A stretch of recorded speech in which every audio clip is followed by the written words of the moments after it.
Hi dear students, in this video I am going to start a new chapter, that is electrochemistry. We know this is one of the important chapters of chemistry, and as well as it is important chapter from the physical chemistry part. So this is interlinked with the chapter redox reactions. Electrochemistry is a branch of a science which deals with the interconversion of electrical energy and chemical energy. So students, in this video I am going to talk mainly about introduction of electrochemistry and cells, then different types of cells, the differences between the electrolytic cells and electrochemical cells, metallic and electrolytic conductors. These topics I am going to discuss in this video. Electrochemistry.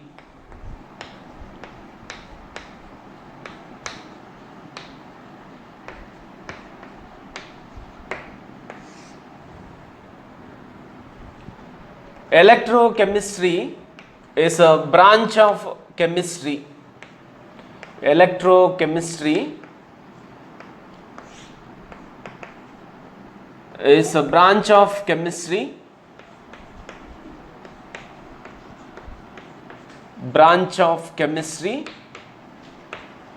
which deals with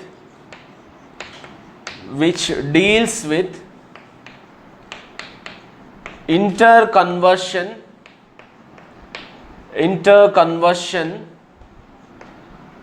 of electrical energy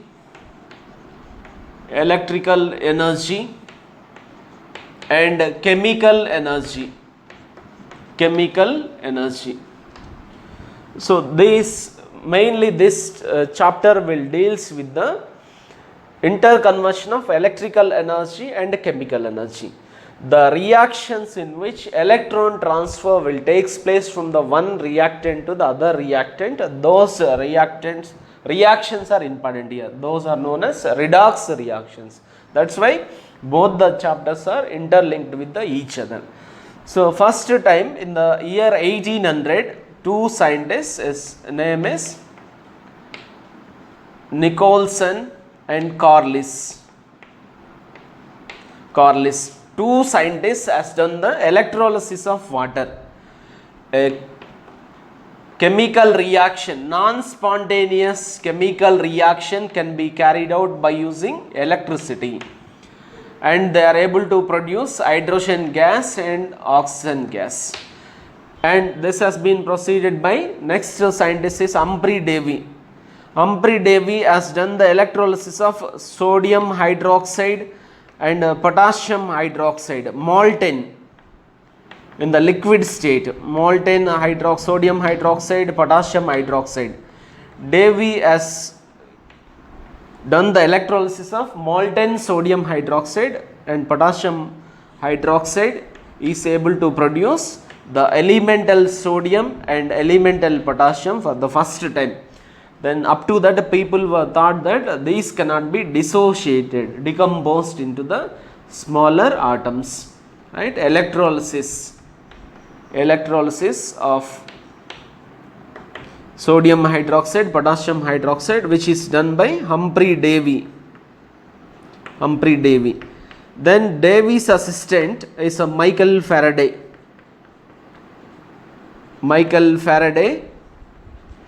Has given two quantitative relationships in the electrolysis. In the syllabus we will study that as Faraday's first law and Faraday's second law. Students, now let us discuss about the cells and the differences between electrolytic cells and electrochemical cells.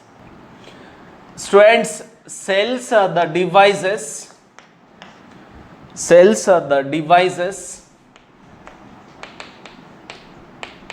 in which interconversion of electrical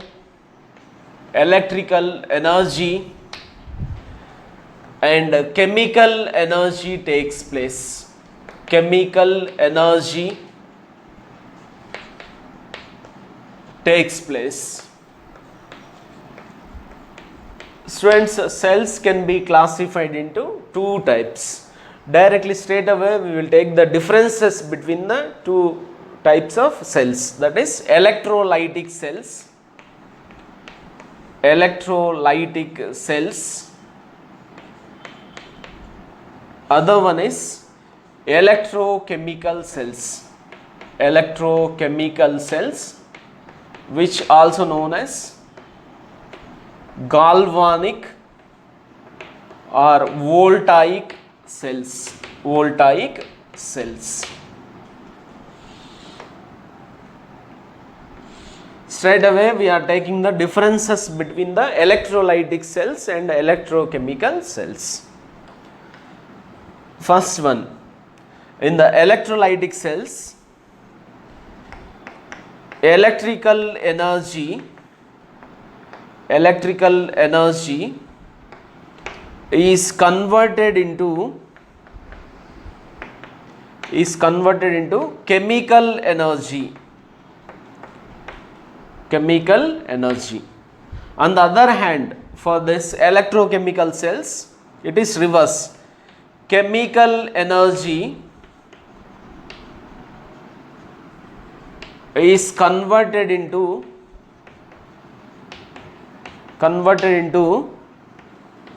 electrical energy. Here, which requires single container.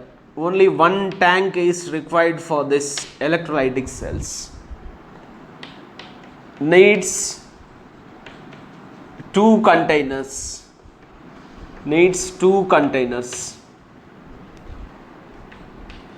A non-spontaneous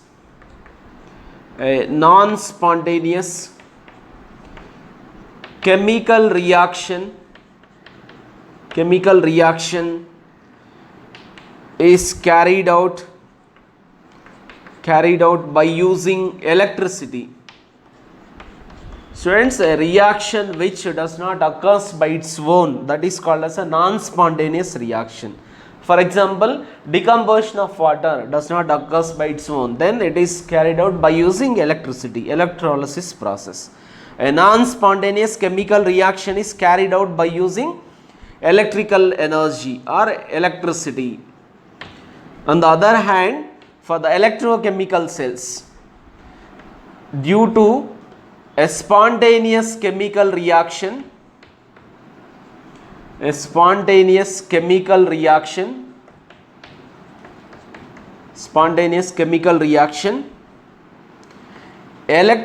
is produced.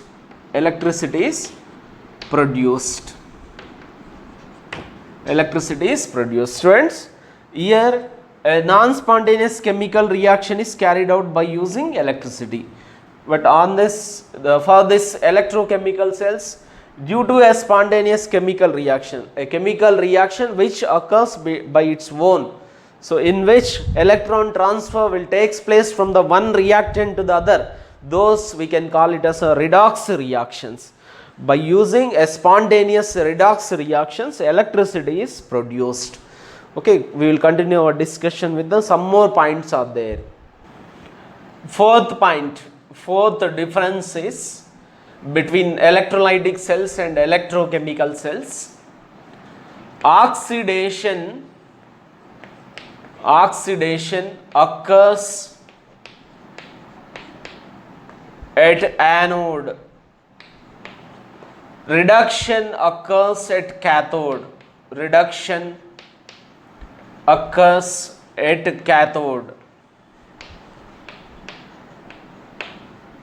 This point is same for both the type of cells. Oxidation occurs at anode. Reduction occurs at cathode.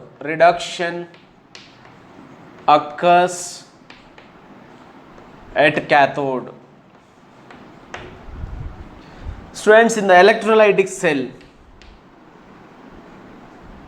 charge on cathode is negative, negative. Charge on the anode is positive. Charge on the anode is positive. But for the electrochemical cell, charge on the cathode is positive. Opposite it is. Charge on the anode is negative. Charge on the anode is negative. Why it is positive on the cathode, why it is negative on the anode, we will discuss in the case of Daniell cell we have in the syllabus, right? Sixth point is salt bridge is not needed. Salt bridge is not needed. Here salt bridge is essential. Salt bridge is essential.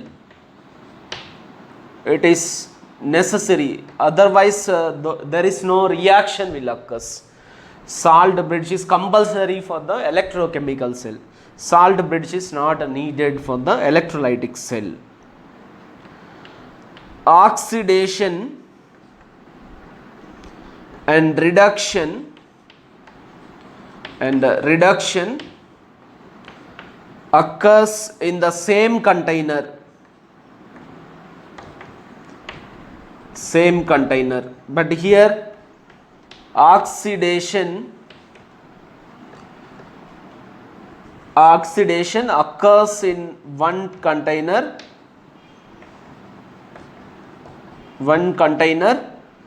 and reduction in another container.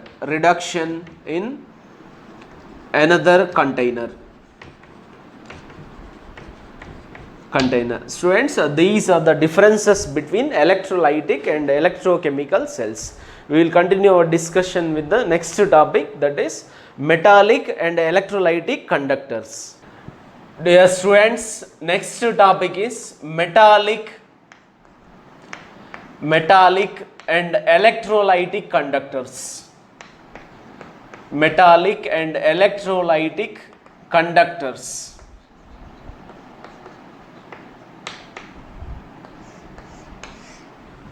Students, conductors are the substances.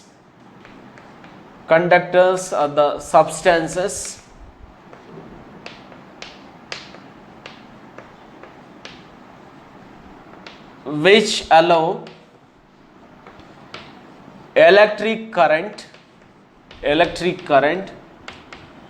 to pass through them,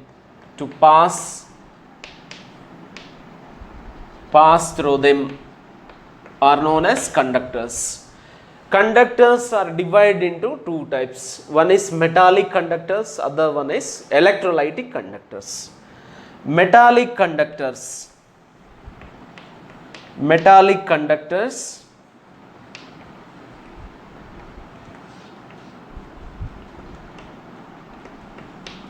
substances which conduct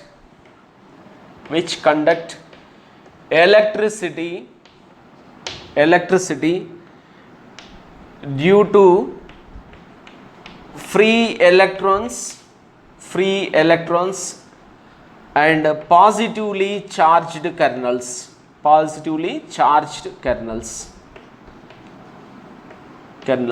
Students, if some metal wire we are taking, metal M wire we are taking, then this will contains Mn plus ions.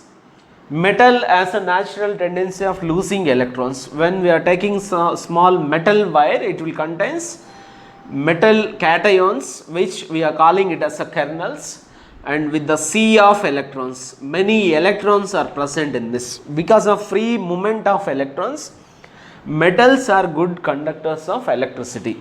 When the potential difference is applied across the two ends of the metal wire, then current will flow through this metal wire because of free movement of electrons. free movement of electrons. Substances which conduct electricity due to free movement, free electrons and positively charged kernels, that is they are called as metallic conductors. So chemistry, we don't have much interest on studying the metallic conductors. We have only interest in the electrolytic conductors. When potential difference is applied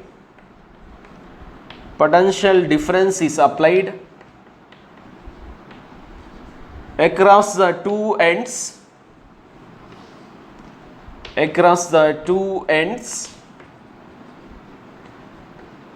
current will flow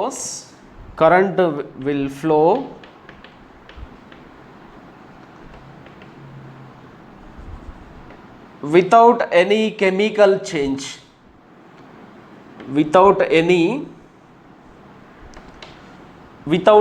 chemical change. Chemical change does not occur in this case, chemical change. So that's why we are not interested in the case of metallic conductors. On the other hand, now let us discuss about the electrolytic conductors. Dear students, as temperature increases,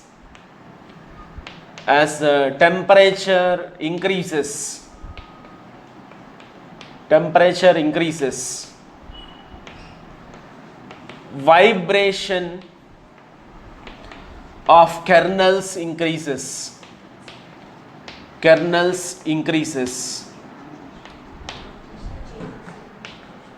then collisions of kernels with some of free electrons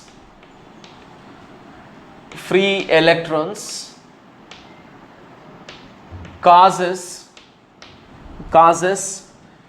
decrease in conductivity, decrease in conductance or the conductance. Students, for a metallic conductors, we know conductivity or the conductance is due to free movement of electrons and positive kernels. Kernels will vibrate from their fixed position. As the temperature increases, vibration of kernels increases. Then because of collisions between the kernels and some of the free electrons, that will cause a decrease in the conductance for the metallic conductors. On the other hand, we have electrolytic conductors.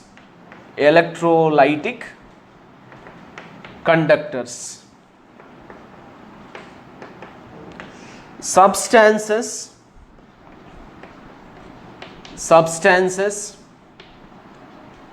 which conduct electricity in molten or in aqueous state because of free movement of ions.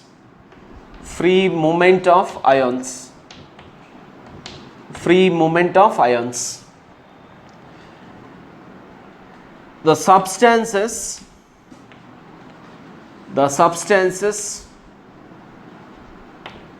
which does not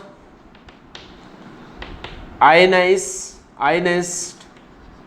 are called as non-electrolytes. Students, for these non-electrolytes, examples are like sugar, urea, glucose, etc. The substances which does not ionize in the molten state or in the aqueous state, they are called as non-electrolyte. Electrolytic conductors are substances which conduct electricity in molten or in aqueous state because of the free movement of ions. For electrolytic conductors,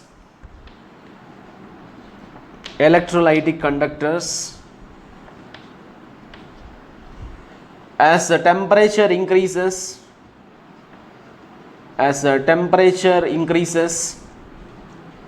mobility increases, and if it is a weak electrolyte, ionization also increases, both increases, ionization increases, mobility increases. Then conductance increases, this is reverse to that of the metallic conductors. Metallic conductors case, as the temperature increases, the vibrations of kernels increases, they are colliding with some of the free electrons, then which causes decrease in the conductance. For the electrolytic conductors, as the temperature increases, mobility of the ions increases if it is a strong electrolyte. If it is a weak electrolyte, both ionization and mobility increases, hence the conductance will increases. Okay, this is about the metallic and electrolytic conductors. Dear students, thanks for watching.